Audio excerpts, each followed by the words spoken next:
Ahm, ok, e eu agora começo desde o início para ficar a gravação direitinha. Portanto, o professor Joaquim Santos Silva deu-nos a honra de aceitar o nosso convite, e se calhar muitos de vocês conhecem o professor Joaquim. Ele tem uma formação robusta, desde licenciatura, mestrado, doutoramento, agregação, muito ligado à floresta, mas muito à floresta sustentável, aos recursos sustentáveis da floresta.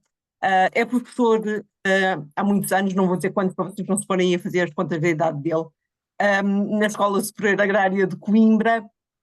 Já passou por vários centros de investigação, mas atualmente está no CERNAS, um centro que é do IPC, do Instituto Politécnico de Coimbra. Foi responsável, isto mostra a grande experiência que ele já tem, por várias das formações da nossa escola, portanto, desde as licenciaturas aos mestrados, sempre ligados à área florestal. Tem, em termos de é mais a parte de professor e de docente, mas tem também uma carreira científica com numerosas publicações, desde livros, de artigos científicos da especialidade, editor de vários livros e de capítulos, muito ligado à ecologia do fogo e à ecologia das espécies invasoras, e por isso também o convite para estar aqui.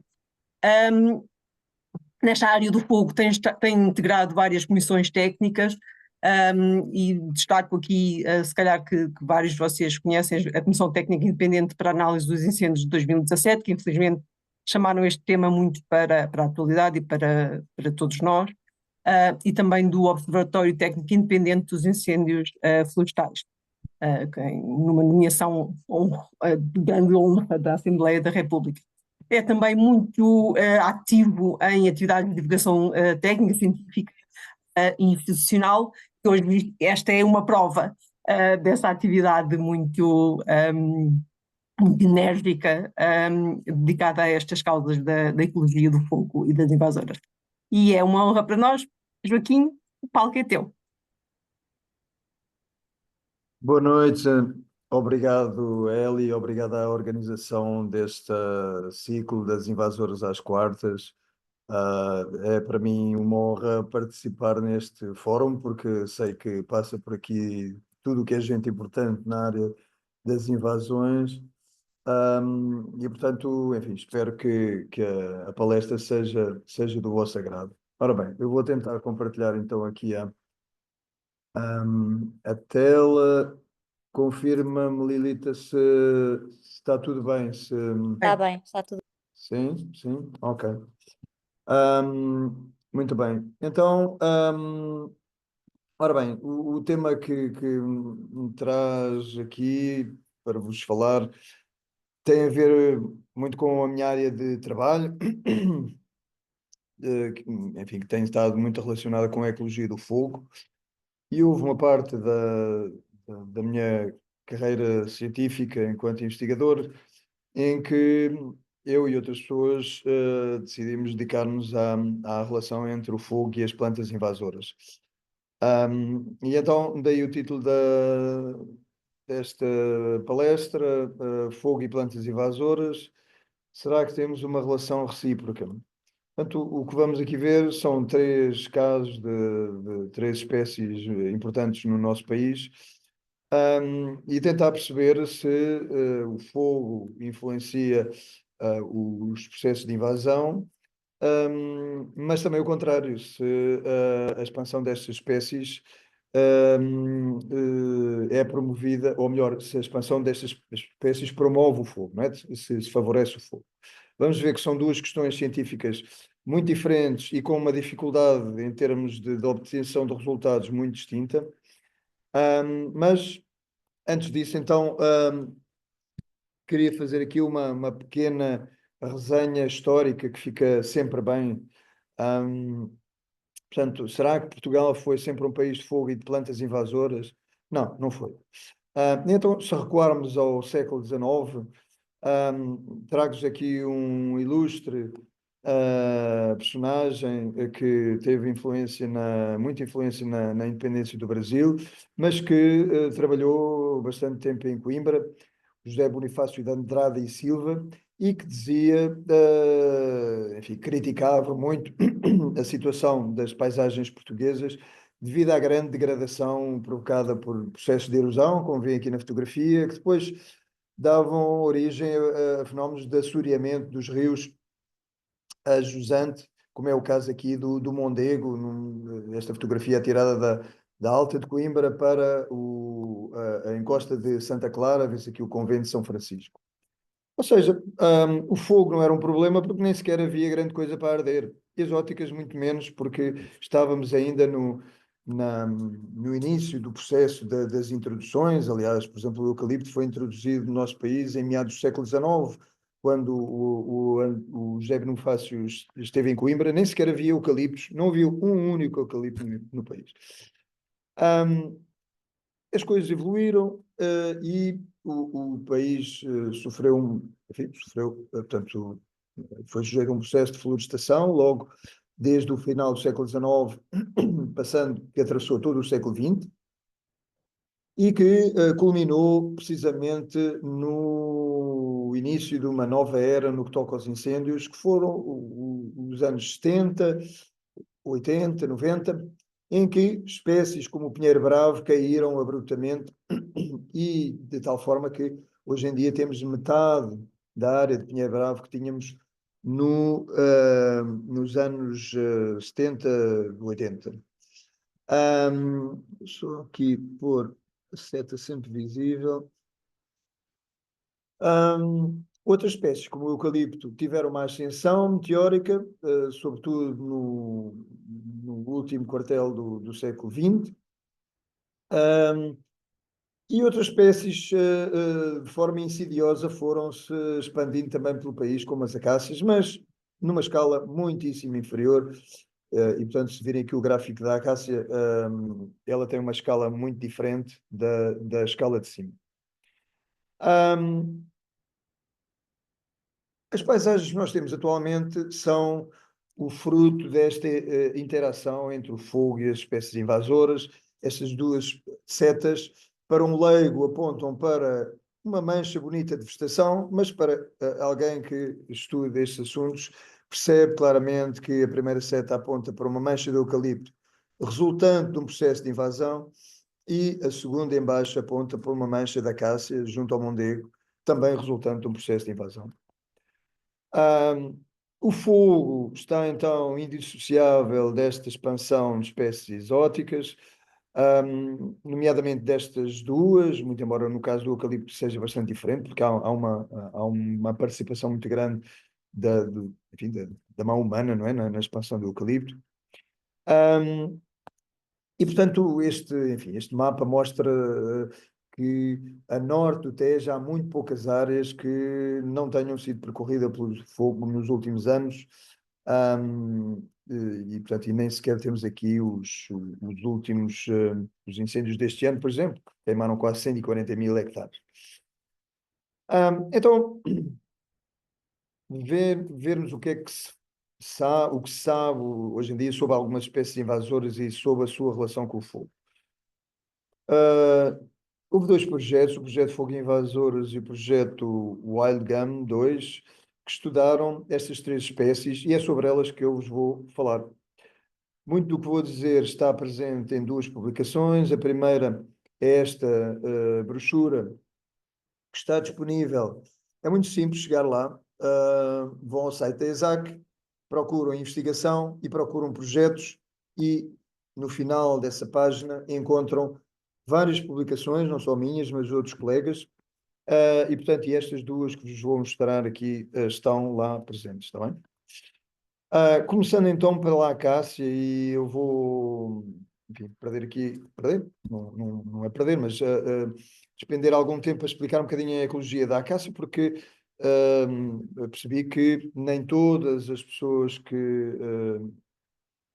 estão nestas sessões das invasoras às quartas são especialistas nesta área, não é? Portanto, a mimose, então, é a acácia de albata, tem como características formar um banco de sementes no solo, sementes que duram muitos anos.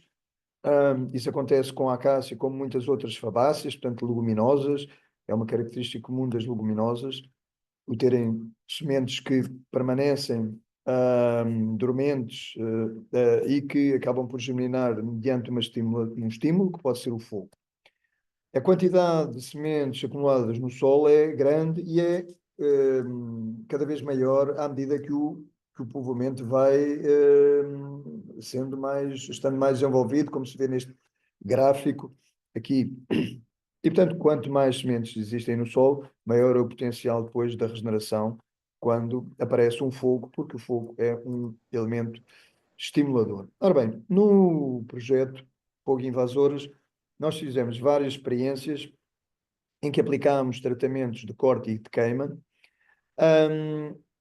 na esperança de que com este tipo de tratamentos conseguíssemos controlar de alguma forma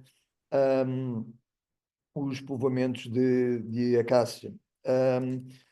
Mas os resultados demonstraram que não. Portanto, estes gráficos não são fáceis de interpretar, mas se atentarem aqui nesta linha verde, que é o controle, ou seja, as parcelas em que não se fez nada, podem ver que quer quando cortamos e queimamos, nós tivemos sempre valores de regeneração, quer de regeneração vegetativa, perdão, de germinações, quer de regeneração vegetativa, portanto, novos calos que emergiram, superiores ao controle. Ou seja, nós não conseguimos, apesar das várias modalidades tentadas, diminuir de forma significativa a regeneração da acácia com este tipo de tratamentos. Tem aqui uma ilustração de uma das parcelas antes do fogo, no momento da queima. Esta parcela foi antes da queima tinha sido cortada e, portanto, o fogo percorreu uma área que tinha sido cortada, mas depois, passado 5 meses, já tínhamos esta regeneração toda, um misto de germinação e arrebentação, e passado 16 meses tínhamos uma selva bastante pior em termos da ocupação do local por acácia que aquilo que tínhamos antes do tratamento ter sido iniciado, da experiência ter sido iniciada. Ora bem, é difícil generalizar completamente estas conclusões, porque são válidas para as condições em que nós fizemos estas experiências, mas não ficámos propriamente entusiasmados com o uso do fogo, nem com o uso do corte mais fogo no tratamento da acácia. Por outro lado, confirmamos aquilo que se sabe, é que o fogo estimula bastante a germinação das sementes e, portanto,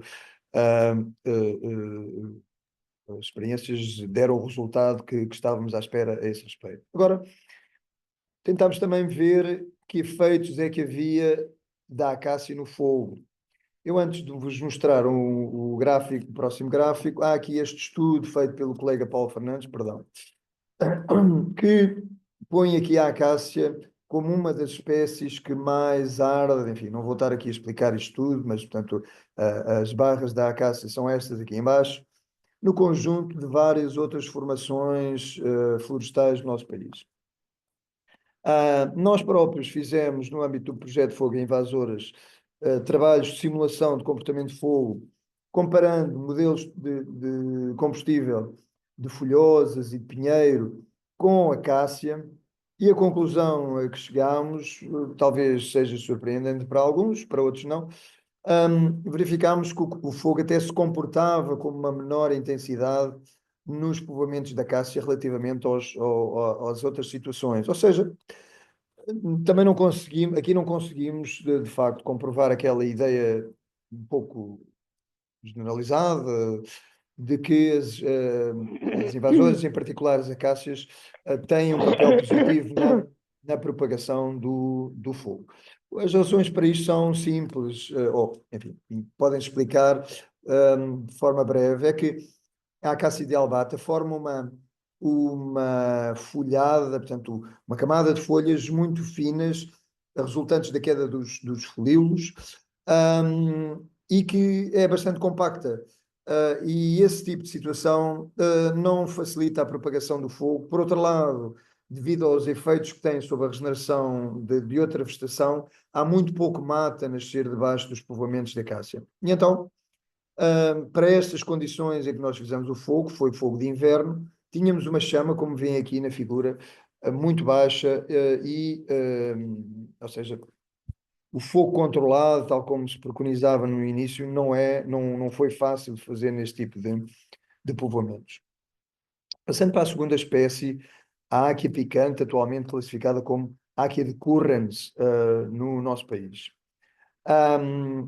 Os efeitos que a áquia tem no fogo, e aqui comecei ao contrário, porque aqui no caso da áquia conseguimos estudar um pouco mais este, este, este efeito. Aqui o título deste artigo que publicámos o ano passado é bem eloquente e, portanto, é bem elucidativo. A áquia, a invasão por áquia aumenta o perigo de incêndio à escala da paisagem. Este artigo foi liderado por um doutorando brasileiro, que está a ser orientado por mim e pela Beta Marchante. Enfim, isto foi também o resultado de simulações. Eu, se calhar, salto já aqui para este slide, em que nós aqui podemos ver que a áquia, que é a linha vermelha, comparativamente com modelos de combustível de matos nativos, mostra de facto um aumento quer do comprimento da chama, quer da velocidade de propagação relativamente à vegetação nativa.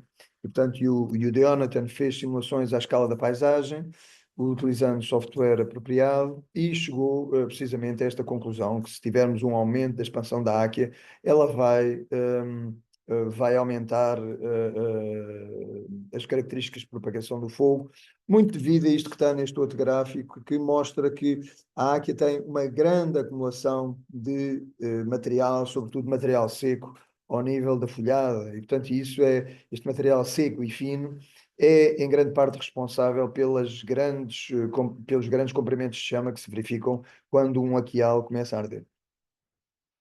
Já os efeitos do fogo na áquia. Nós aqui também fizemos não só fogo, mas também corte, e portanto a queima das áqueas deu o resultado que estava à espera, ou seja, a abertura destes folículos, que é este fruto que está aqui no canto superior esquerdo, que abrem após o fogo, e este processo de abertura liberta duas sementes aladas que depois vão dar origem a novas plantas na área queimada. Portanto, a áquia é uma espécie, como muitas outras proteáceas, portanto, é uma espécie australiana, muito bem adaptada ao fogo e que tira um grande partido da passagem do fogo devido a esta abertura dos frutos. Fizemos também corte e verificámos que o corte das áqueas pode não resolver o problema, ou seja, a áquia tem um potencial de uma capacidade de regeneração ainda assinalável, como se vê aqui neste gráfico. No entanto, essa capacidade de regeneração verifica-se apenas para plantas jovens, até 4 centímetros de diâmetro, de acordo com este modelo que aqui está. E há um outro aspecto que nós não investigamos e para o qual a Elizabeth Marchante me chamou a atenção há uns tempos, é que os resultados podem ser diferentes se nós fizermos o corte em diferentes épocas do ano. E nós, de facto, limitámos praticamente à época em que se podíamos fazer fogo controlado, portanto, ali à época de inverno, início de primavera. Temos aqui, então, a sucessão de imagens de uma experiência com corte e queima de áquia. Mas aqui, ao contrário do que aconteceu com a acácia, nós obtivemos excelentes resultados. Portanto, antes do fogo, antes dos tratamentos, no momento dos tratamentos, já com a áquia cortada, passado 15 meses e passado 22 meses, não havia uma única plântula de áquia no local, apesar de termos esta parede de áquias adultas lá atrás. E, portanto, ao contrário da acácia, chegamos à conclusão que o uso do fogo pode ser interessante se combinado com um corte, pode ser interessante para o controle da áquia. No entanto, a aplicação pura e simples de fogo controlado, como o que está a ser feito, vai ser feito amanhã na Serra da Lousã, para, apesar de, enfim, isto é uma imagem passada, mas amanhã vai haver uma cena muito parecida com esta que está aqui ilustrada nas fotografias. Lá no meio da área a queimar, um nosso colega, o Ernesto, detectou uma áquia escondida no meio do restante mato. Olhando mais perto, víamos que a áquia tinha folículos. E os folículos, se fossem queimados, não foram porque nós, entretanto, arrancámos a planta e retirámos do local, iam seguramente dar origem a novas plantas, ou seja, uma ação de fogo controlado destinada à renovação de uma faixa da rede primária ia ser, com a certeza, causa de um novo foco de invasão na linha de caminhada da Serra da Lousã. E, portanto, há que ter muito cuidado com o uso do fogo no caso da áquia. Se nós conseguimos cortar antes e queimar depois, resolvemos o problema. Se nos limitarmos a queimar, agravamos o problema. Passando a uma espécie que me tem ocupado muito, enfim, de tempo nos últimos anos, já desde há mais de 10 anos que trabalhamos com regeneração natural de eucalipto. O eucalipto não está listado como uma espécie invasora, mas tem, de facto, comportamento invasor, como podem constatar nesta outra brochura que produzimos há 2 anos atrás, e que também está disponível exatamente no mesmo local, no site da ESAC. Os efeitos do fogo no eucalipto são conhecidos, estão bastante bem estudados, e o mecanismo é muito semelhante ao que descrevi para a áquia. O eucalipto tem estas cápsulas, que têm estas válvulas. As válvulas normalmente estão fechadas, mas se forem sujeitas a uma fonte de calor, como este maçarico que vem aqui na fotografia, eu sei que estou a tapar uma parte dos slides, mas espero que consigam ver o suficiente. Nós fizemos uma experiência, então, queimando ramos num pomar de sementes da Altri, em que deixávamos outros como testemunho, e o resultado vê-se aqui neste gráfico, em que os ramos chamuscados tinham muitíssimo maior libertação de sementes do que os ramos que mantivemos como controle. E, portanto, foi uma forma de comprovarmos experimentalmente algo que se sabia mais ou menos e que já era descrito na literatura desde há bastantes décadas. De resto, a nível de trabalhos de campo, um dos primeiros que fizemos foi na Austrália.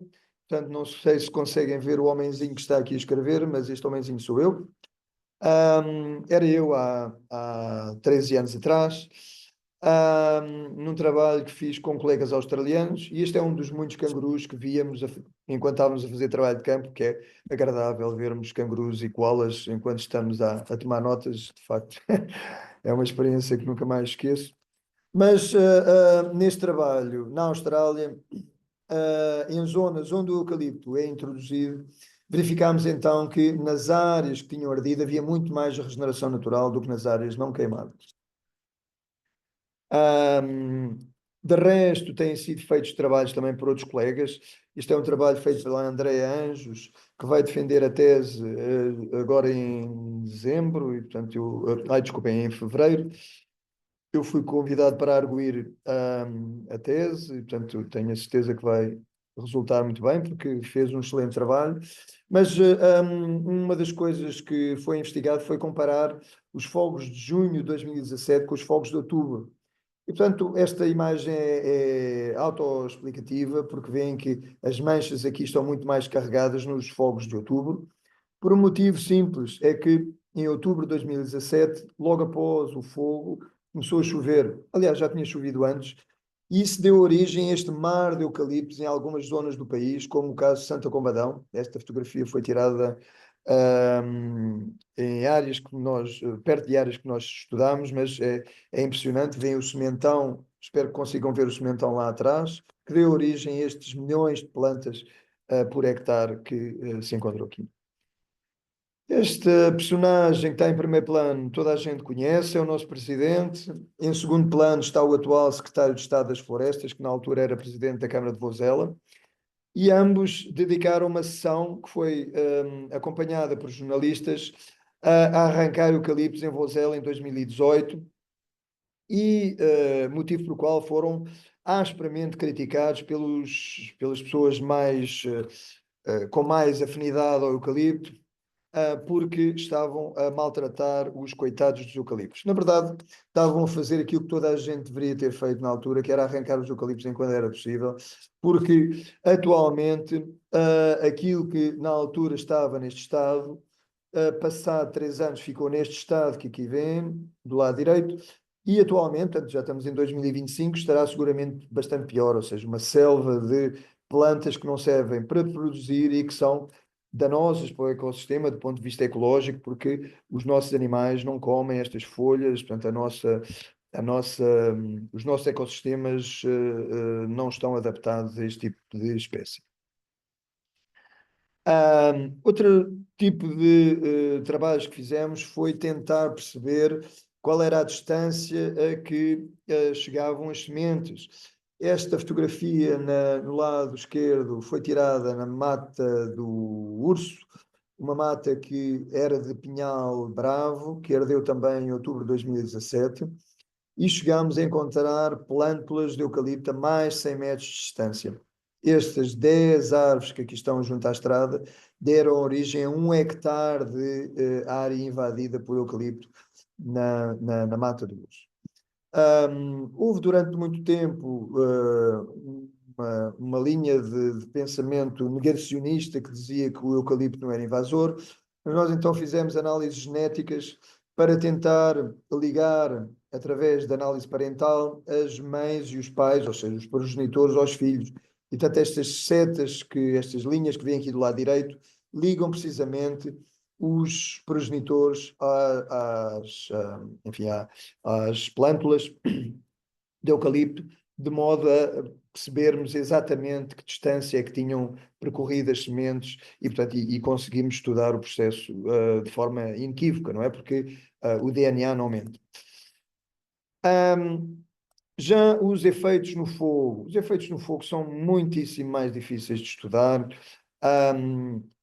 Há um trabalho que tem sido afanosamente citado pelas pessoas com maior afinidade com a espécie eucalipto, liderado pelo professor Paulo Fernandes da Universidade de Trás-os-Montes, que basicamente não conseguiu comprovar que o aumento da área de eucalipto em Portugal desde os anos 80 até 2016 não estava diretamente relacionado, ou melhor, não explicava a variabilidade da área queimada que se verificou durante este período.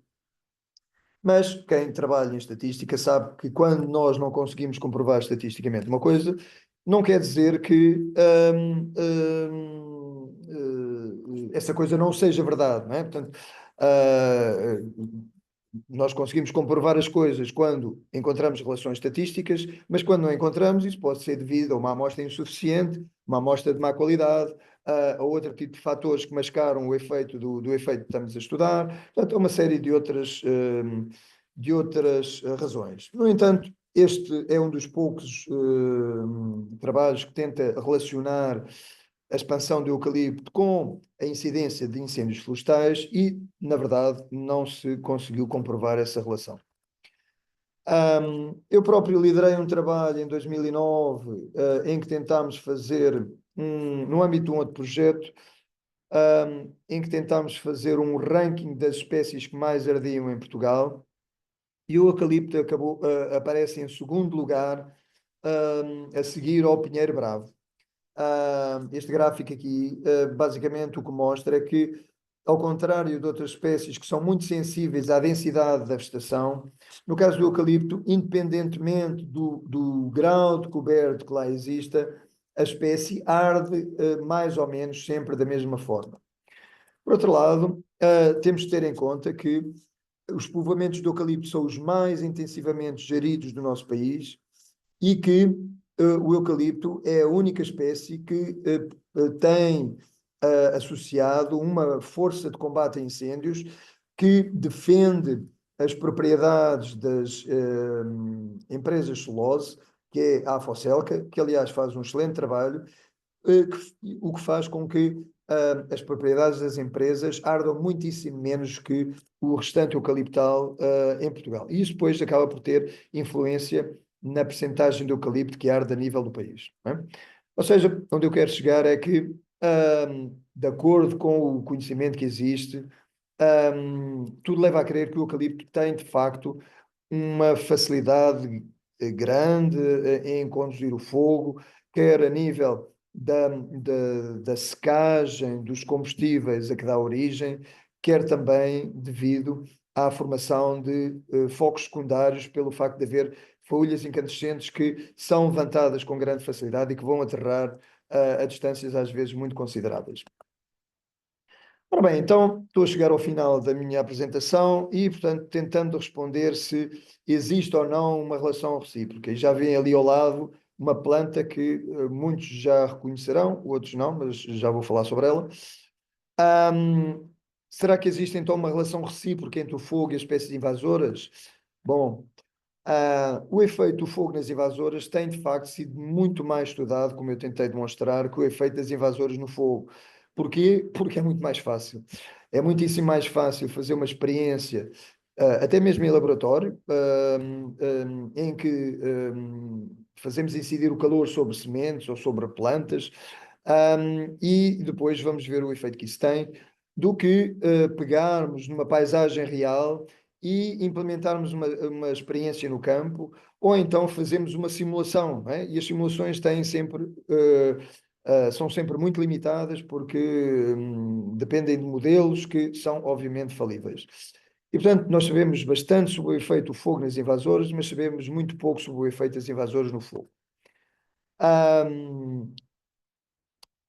Pronto, há muitas invasoras terrestres que são de facto promovidas pelo fogo, mas não podemos fazer o mesmo tipo de generalização quanto ao efeito inverso, como acabei de explicar. Nas três espécies estudadas, a áquia, picante e o eucalipto beneficiam claramente com o fogo e parece facilitarem a propagação do fogo. Já a acácia, os resultados que obtivemos não foram, eu diria, muito conclusivos e, portanto, em algumas situações, até parece que a acácia nem sequer favorece a propagação do fogo. Há, por outro lado, muitas espécies invasoras para as quais não existem estudos que as relacionem claramente com o fogo, como é o caso desta espécie que está aqui no canto superior direito, o espantalobos, o Ailanthus altissima, ou ailanto, como também é conhecido. De qualquer forma, há algo que é mais ou menos consensual e que é mais ou menos indubitável, é que o papel que o fogo tem na expansão de algumas espécies invasoras em Portugal, nomeadamente aquelas duas que apresentei, nomeadamente estas três que apresentei, é muito grande. Nós temos mais eucalipto que aquele que teríamos graças ao fogo, temos mais acácia que aquela que teríamos devido ao fogo e temos mais áquia, muito mais áquia que aquela que teríamos devido precisamente à ocorrência de fogo, devido precisamente à ocorrência de incêndios. Quanto ao papel das invasoras na ocorrência de incêndios, é algo que terá que ser muito melhor estudado até de facto termos conclusões inequívocas a este respeito relativamente às diferentes espécies. E é isto que eu tinha para vos mostrar, para vos apresentar. Obrigado pela vossa atenção. Muito obrigada, Joaquim. Respondeste às expectativas, muito bem. Tens aqui uma audiência, eu acho que estamos a bater recordes. Agora é tempo para perguntas. Eu posso começar pela primeira pergunta que eu detetei aqui. É verdade que temos tantos comentários, pode ter escapado alguma, mas temos uma pergunta do Vítor Pombeiro que diz: assumo que as ações do fogo controlado feito pelas autarquias, bombeiros, não têm um acompanhamento prévio por alguém com conhecimento sobre invasoras que possam beneficiar destas ações. Qual é que é a tua percepção disto, Joaquim? Corresponde precisamente à perspectiva da pessoa que fez a pergunta, portanto, não, de facto, há uma ignorância muito grande relativamente à ecologia das invasoras e relativamente ao papel que o fogo tem. E aquele slide que mostrei mostrava, não foi feito por leigos, não é? Portanto, aquelas ações eram feitas pelo ICNF no Alta Serra da Lousã, cumprir algo que é determinado pela legislação e sem ter em conta, em que não se estava a ter minimamente em conta o risco que se estava a correr de disseminar mais áqueas na Serra da Lousã. Ok? Também é um bocadinho a nossa percepção, infelizmente, apesar de cada vez há mais pessoas alerta e que vão aprendendo um bocadinho mais, mas falta muito conhecimento ainda partilhado com as entidades. Eu, Sem antes de dúvida. passar à próxima pergunta, vou só avisar que as pessoas que querem certificado precisam de preencher o formulário que está no link que eu acabei de colar no chat para validarem a vossa presença, por favor. Ok, E tínhamos aqui outra pergunta. Deixa-me ver se eu não me perco. Posso fazer eu que eu encontrei, acho eu. Ok. Que é do Vítor Pombeiro também. Ele faz um comentário primeiro, que é verdade que o eucalipto absorve com mais intensidade os nutrientes e a água do solo. Não é um comentário, é uma pergunta. É verdade, perguntar se é verdade que o eucalipto absorve com mais intensidade os nutrientes e a água do solo em comparação com a vegetação autóctone. E se sim, tendo o solo mais seco, não potencia fogos com mais intensidade? Sim, as duas perguntas têm uma resposta razoavelmente consolidada e que é afirmativa. Portanto, o eucalipto, como cresce mais depressa, retira por unidade de tempo mais água e mais nutrientes, porque forma mais madeira no mesmo período de tempo. Portanto, portanto, a taxa de extração de água e de nutrientes é superior às nossas espécies nativas. Quanto ao efeito de secagem, de facto não há assim muito trabalho feito que mostre nitidamente o efeito da secagem, mas, por exemplo, há um gráfico que eu mostro aos meus alunos, que eu penso que não foi publicado, que me foi cedido, que mostra claramente que as próprias folhas de eucalipto são mais secas que outras espécies nossas nativas que foram utilizadas em comparação. E, portanto, isso é natural que assim seja. A árvore evoluiu no sentido de crescer em altura, de crescer mais rápido que a concorrência, e para crescer mais rápido que a concorrência necessita de usar muita água, não a pode armazenar em lado nenhum, nem sequer nas folhas. Portanto, tem que a converter em madeira de forma a ganhar altura. E por isso é que nós temos os eucaliptos entre as árvores mais altas do mundo.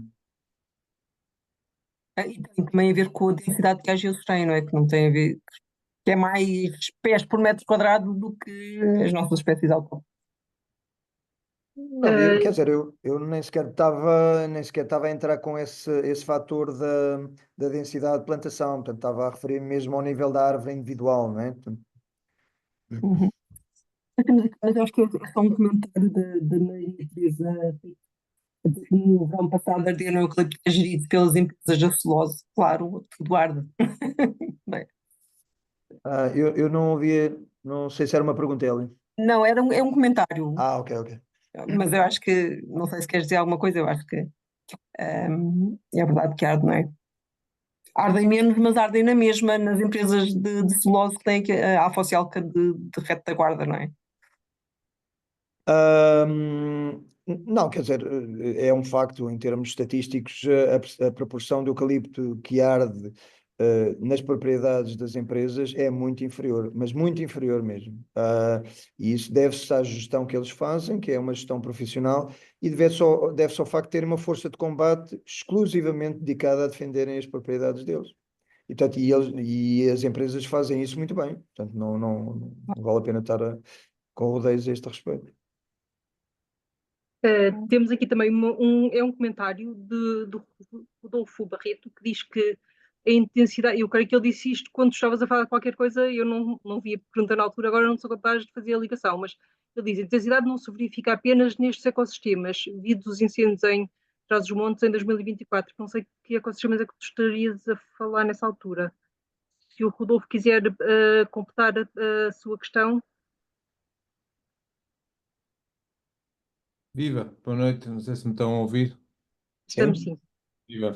Pronto, eu estive em Trás-os-Montes neste ano, após os incêndios que se verificaram também em setembro, e também vi lá manchas que não estão ocupadas com eucaliptais, onde também se conseguiu perceber que houve ali uma grande intensidade. Por isso é que eu reescrevi isto. A intensidade não está limitada apenas a ecossistemas de eucaliptais, é só isso que eu queria dizer. A carga, por exemplo, o subcoberto dessas manchas que o vi que arderam, castanheiros e outras espécies que lá estavam, eles dão essa intensidade.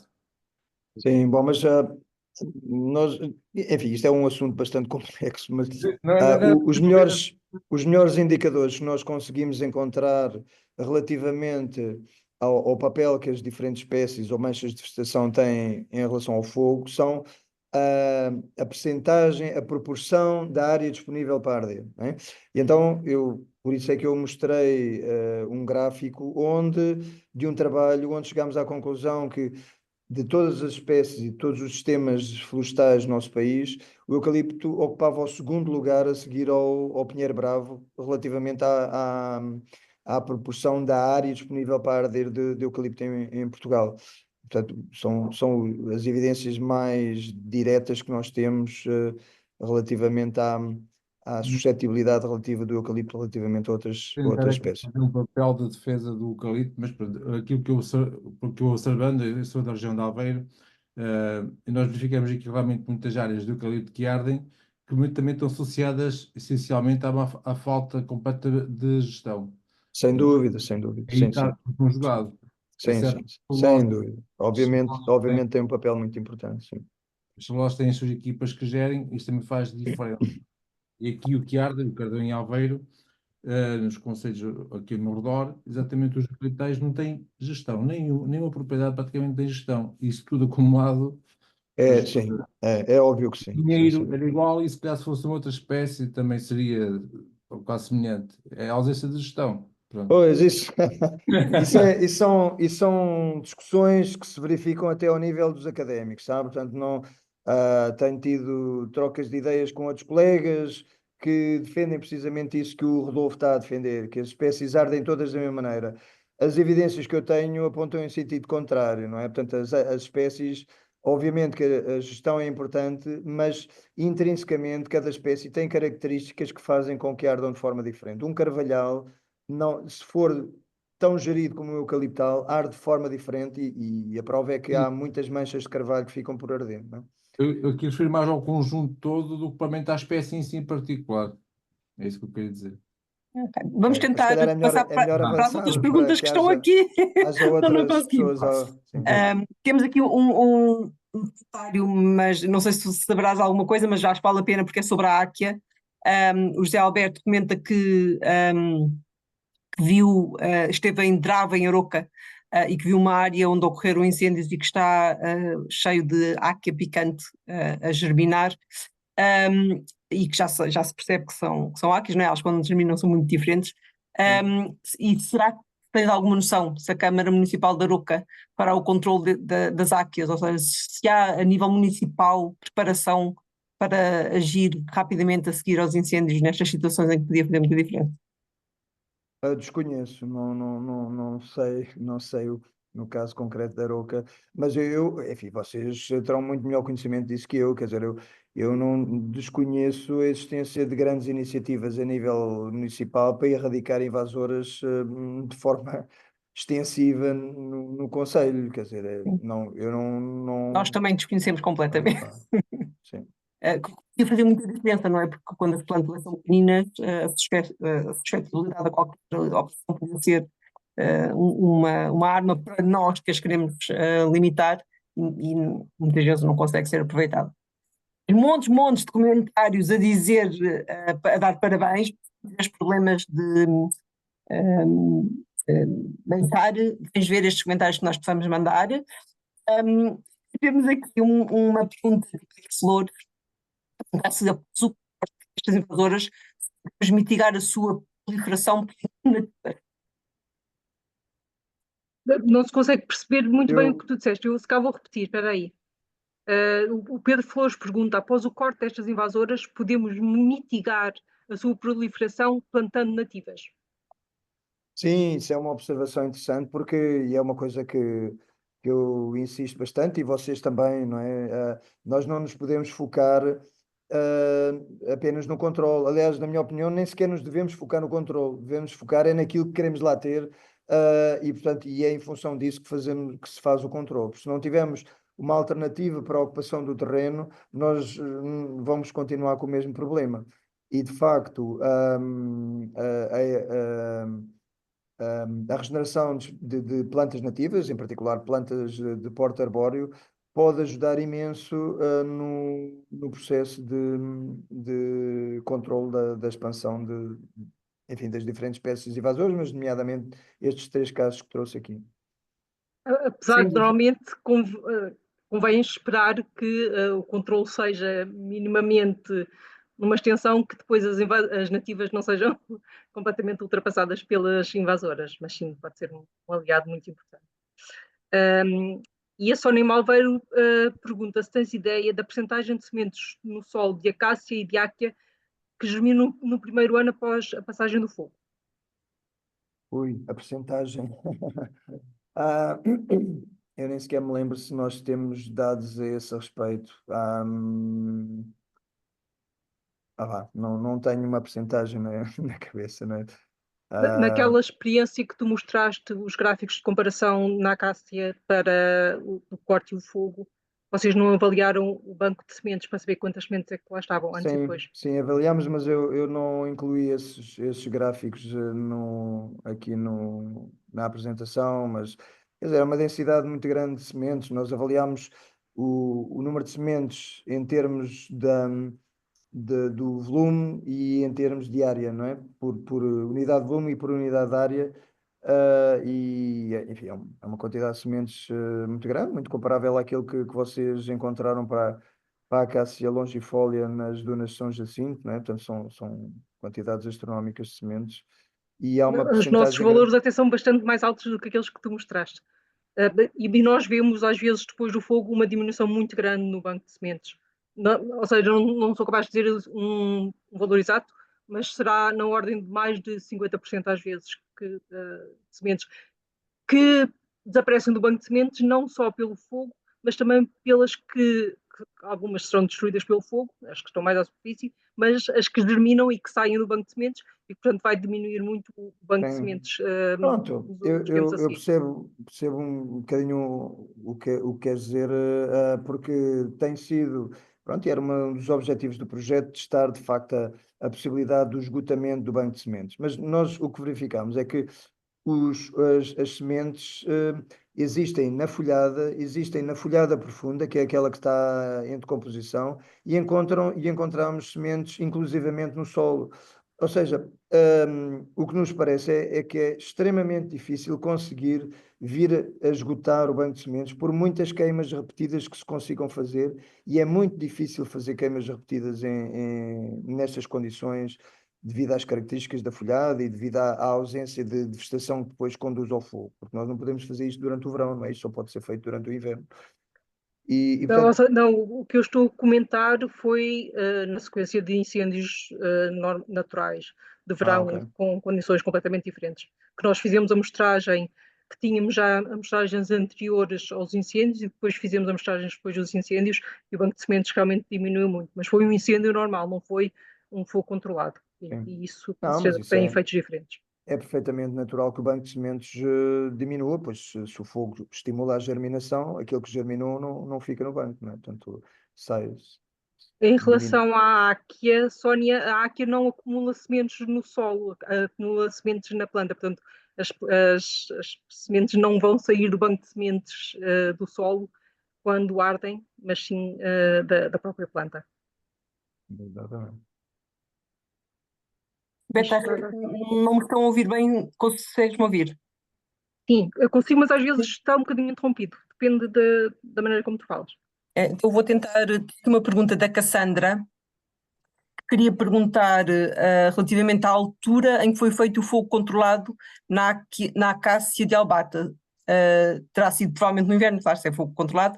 Será que isso não terá influenciado o facto da acácia não ter reagido ao fogo? Se tivesse sido um fogo de verão, não poderia ser diferente a sua resposta?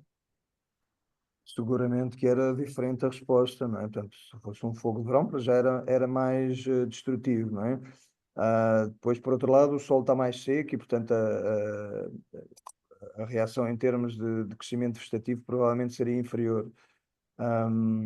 E, de facto, acontece assim neste nosso estudo como noutros. Nós não conseguimos abranger todo o tipo de situações e quer na acácia, quer na áquia, nós de facto não conseguimos a replicar a experiência ao longo dos vários meses do ano, de forma a tentarmos perceber qual é o efeito da sazonalidade nestes tratamentos. E digo-vos desde já que foi extremamente, mesmo o que conseguimos fazer, foi extremamente difícil em termos logísticos, desde conseguir arranjar parcelas em propriedades privadas para conseguirmos fazer experiências, até depois ir aos locais, destruição de parcelas que aconteceu de forma umas vezes acidental, outras vezes propositada. Portanto, nesta coisa de. Por isso é que eu sou cada vez mais partidário de experiências em laboratório, porque é uma maravilha. Nós temos Mas o laboratório nunca chega à realidade. a ciência feita em laboratório é uma maravilha. Ou então em computador é um espetáculo, não é? Isso é a Não, melhor forma de publicar coisas. mas também é importante ver os dois fogos, não é? Uma coisa era, vocês quiseram explorar se o fogo controlado podia ser usado para controlar as espécies. Outra coisa é o efeito do incêndio de verão sem controle nenhum e que nós não o queremos, não é? Mas também, de O qualquer fogo ser maneira, um aliado ou um inimigo. vocês usaram apenas um ciclo de fogo, não foi aqui? Nós ainda chegámos a repetir algumas queimas, mas elas não estão ali naquele gráfico porque foram muito pequenas e muito poucas e não eram suficientes para termos um efeito estatístico que, enfim, que pudesse levar a conclusões. E o corte também só foi um, ou fizeram vários cortes? Não, cortes conseguimos repetir e incluir na análise estatística, sim. Portanto, naqueles gráficos aparecem dois cortes, um corte mais queima e dois cortes mais queima. E não viram diferenças em qualquer um deles? Não, nada de relevante em termos daquilo que se pretendia, que era uma diminuição, enfim, relevante e significativa da ocupação por acaso. Mas é como eu acho que cheguei a dizer, não é? Portanto, nós não podemos tirar conclusões definitivas deste tipo de trabalhos. Portanto, as nossas conclusões aplicam-se às condições em que nós realizamos o trabalho, mas se tivéssemos feito noutras condições ou noutra época do ano, ou com fogo mais intenso, enfim, provavelmente poderíamos ter Pode ser variado. chegado. E portanto, mas para já, os resultados a que chegamos não encorajam o uso deste tipo de técnicas no controle da acácia. O Gabriel Silva pergunta se existe alguma espécie nativa que compita contra estas plantas na questão da rapidez de disseminação. Eu acho que não, quer dizer, não estou assim a ver nada que consiga competir com uma áquia em termos de disseminação. Ou com uma acácia a nível da germinação após o fogo. Portanto, não. Estas espécies ganham claramente vantagem, qualquer uma das três que eu apresentei aqui, claramente vantagem relativamente às nossas espécies nativas, no que toca à regeneração após fogo. Germinam muito mais, rebentam muito mais, não tanto no caso da áquia, e portanto são super espécies, não é? Por isso é que são invasoras. E portanto não há nenhuma espécie nativa que lhes consiga fazer frente. A única forma é de facto nós juntarmos o controlo com uma ocupação progressiva no local por espécies nativas. E ainda esta semana estivemos na mata do campus da ESAC, com a Hélia, precisamente a vermos situações em que se conseguiu controlar a invasão por acácia, mas muito à custa da ocupação posterior por carvalhal e por medronhal e por outras espécies que vão fazendo sombra e que impedem a continuação da acácia. Obrigada. Está aqui mais uma pergunta da Mónica Teixeira, que pergunta quais os cuidados necessários a ter ao arrancar estas invasoras para que as sementes não caiam no momento desta ação, calculo da ação de arranque. Ui, Não, quer dizer, ah, as plantas, quando estão a ponto de serem arrancadas, normalmente não têm sementes ou têm muito poucas, e portanto isso é bastante irrelevante, mas bom, estão aqui as especialistas em invasoras que sabem disso melhor que eu, não é? Portanto, não, esse normalmente não é um problema tanto quanto sei. Sim, se ou tiver a- seja, o controle não deve ser feito numa altura em que as espécies. Quer dizer, a áquia tem sempre sementes que estão na própria planta e elas não caem por nós pegarmos da planta e a cortarmos. A altura dos frutos ainda leva algum tempo. No caso das acácias e dos eucaliptos, mesmo que estejamos a fazer controle numa altura em que elas tenham semente, isso não será o mais indicado, porque senão vamos estar a promover a dispersão da planta.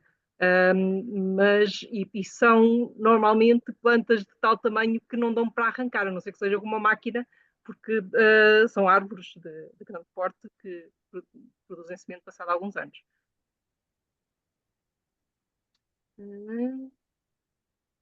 Eu acho que já me Temos perdi uma, em algumas perguntas. eu acho que a próxima é da Cassandra, ahm, que pergunta, no que se refere às acácias, dei conta que a acácia melanoxylon arde bastante, provavelmente mais que a acácia de albata, e espalha bastante o fogo em seu redor, em incêndios onde fui observar os resultados. Esta espécie de acácia também foi estudada? Não foi. A melanóxila nós não estudámos e isto que a participante refere, para mim é novidade. Eu não conheço nenhum trabalho que demonstre que a acácia de melanoxylon nada melhor que a de albata. É provável que sim, mas eu não conheço nenhum trabalho que demonstre isso em termos científicos. Mas é sem dúvida uma questão interessante e a estudar futuramente. Enfim, nós não conseguimos chegar a tudo, mas É uma espécie muito pouco estudada, curiosamente. sim, exatamente. Comparado com a longifólia e com a diabata, acaba por acontecer muito, haver muito menos trabalhos, acho É eu. verdade, é verdade. Em Portugal, em Portugal. Muito A Marta parabéns. Martins pergunta quais as melhores espécies para auxiliar no controle das nativas, calculo eu, para auxiliar no controle das invasoras. Mas Sim. isto não Ahm, fez nada com. não, pronto, houve alguém que fez um comentário aqui sobre a Quinta da Moenda, que é uma quinta em Vila Nova de Poiares, gerida pela Liga para a Proteção da Natureza.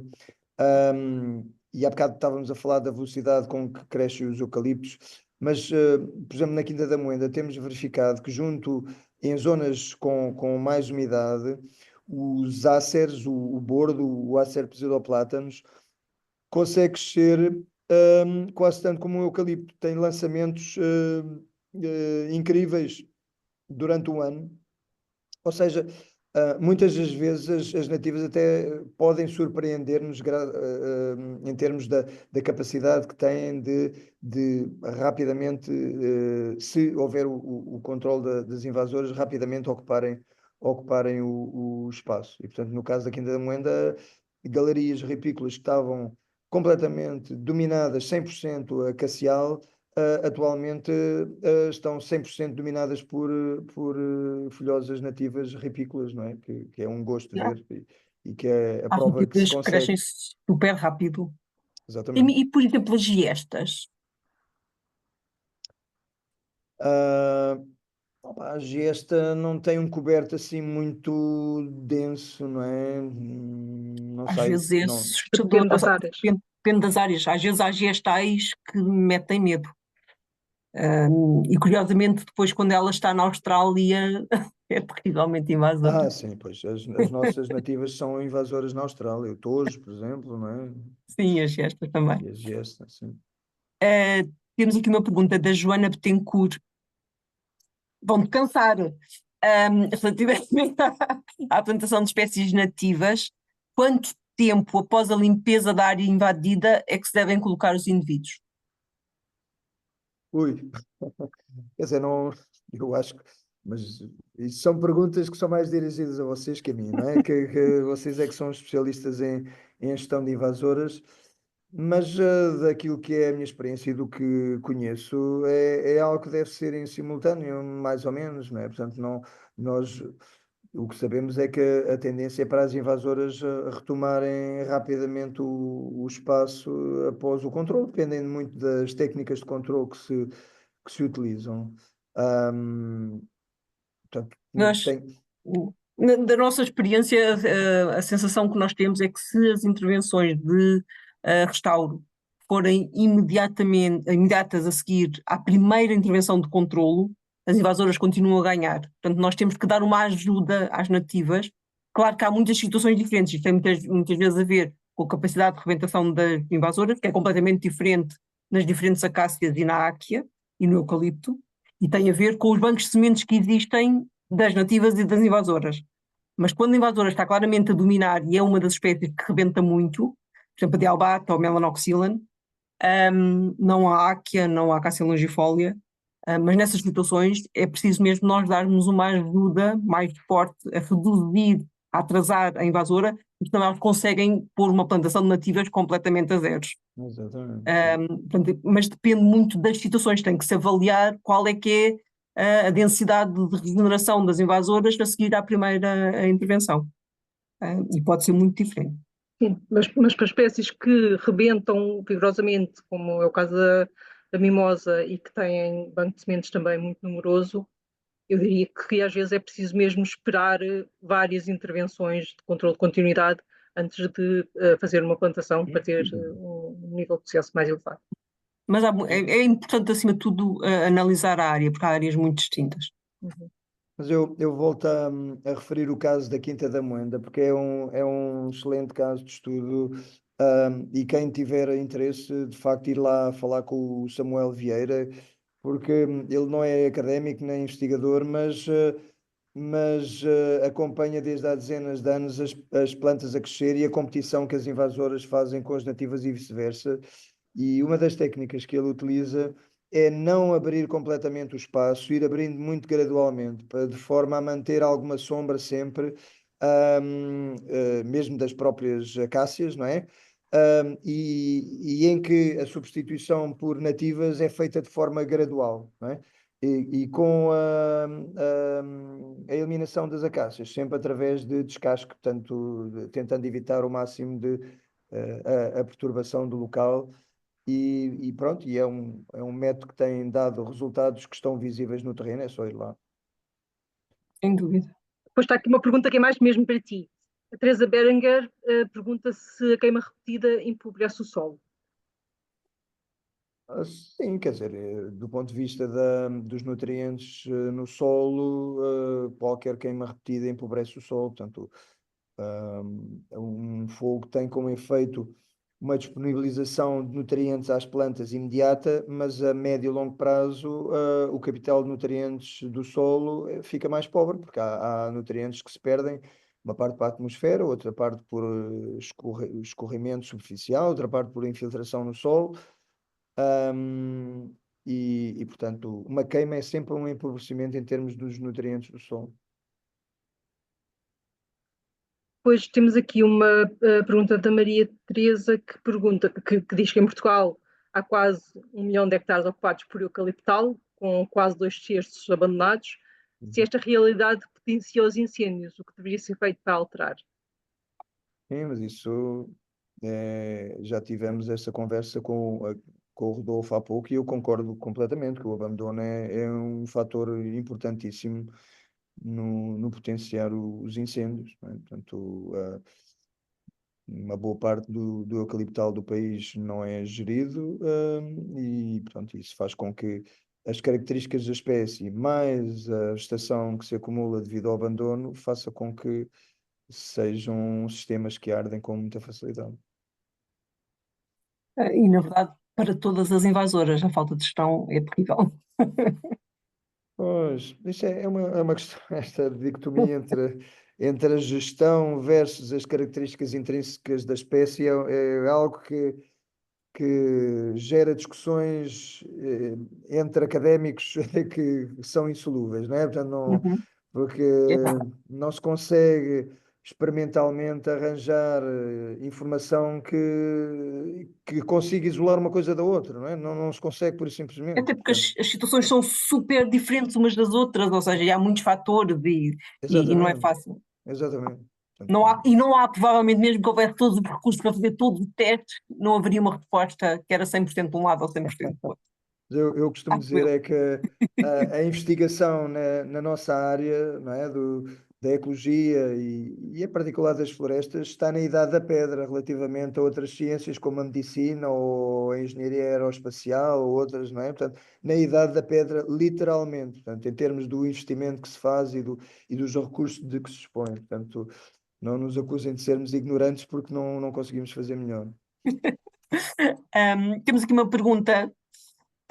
Era bom tu conseguires responder. Eu não consigo.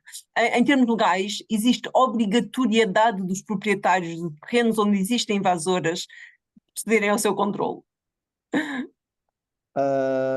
Eu penso que não, quer dizer, talvez tu é que conheces o decreto-lei, a última versão, não é, que regulamenta as invasoras. O que é proibido é a comercialização e o estabelecimento. Agora, E a na, detenção, e a mas depois não detenção, obrigam ao controle. não obriga ao Mas controle. pode ser que os planos de ação nacional não percam. Vão ver o programa das invasoras às quartas. Lá para o final do ciclo vai haver um sobre os planos de ação nacional, os planos de ação nacional de ação para grupos de espécies, e pode haver alguma maior motivação para o controle. Mas de facto a detenção é proibida, mas o controlo não é obrigatório, não se pode, que é uma das coisas que depois gera muitas dificuldades com todo o regime de propriedade, não é? Que nós temos de muitos proprietários privados que têm invasores nos seus sítios, mas depois não se pode obrigar a controlar as invasoras que têm e às vezes nem as outras entidades podem entrar para controlar. Portanto, é uma coisa que a legislação precisava realmente, e pode ser que neste novo ciclo de revisão da legislação venha alguma coisa mais clara a esse respeito, mas não é fácil de facto. Ou seja, não há ferramentas legais para obrigar a controlar. Acho eu. Mas estão aqui pessoas que se calhar sabem mais do que eu, aqui na audiência. Olha, já estamos aí a passar muito da nossa hora. Estão algumas perguntas que terão ficado por responder, mas se quiserem podem nos escrever para invec.spec.pt e depois nós encaminhamos para o Joaquim. Eu deixo o convite para a próxima sessão, que será a 19 de fevereiro, e que vamos para o mar, para variar um bocadinho da terra, que é mais comum nós termos sessões. Portanto, são todos convidados. Volto a lembrar que as pessoas que precisam de certificado, ou que querem certificado, precisam de validar a sua presença no link que eu vou voltar a colar. E volto a deixar o convite para quem quiser juntar-se à rede INVEC, à rede de estudos de gestão de espécies invasoras, que está associada à Sociedade Portuguesa de Ecologia e que promove estes ciclos de webinars. Podem inscrever-se no link que eu também vou deixar aqui. E para irem pensando nas atividades que podem apresentar para a Semana sobre Espécies Invasoras, que é outra iniciativa da Rede Inveco e que já tem data de 3 a 11 de maio. E há aqui muitas pessoas de certeza que podem participar, mesmo propondo ações, ok? Portanto, vão vendo nas vossas agendas, vão preparando, porque está quase a sair os links para fazer a submissão de atividades, e está, vou repetir, 3 a 11 de maio. Quem achar que ainda não está motivado para propor uma atividade, guarde na mesma na agenda, porque podem participar nas atividades que vão ser propostas, ok? E eu não vou se deixar esqueçam... aqui o link, porque o link em princípio será o mesmo do ano passado, e podemos escrever aqui 3 a 11 de maio para guardarem na agenda. Vou dar o TPC, estamos quase a acabar, vou dar o TPC. TPC é para a sessão que vem, todos têm que vir, obviamente, e têm que trazer um convidado, ok? Para ver se conseguimos bater o recorde desta, que eu acho que foi fantástico. E okay? acho que foi a mais assistida ao vivo, penso eu também.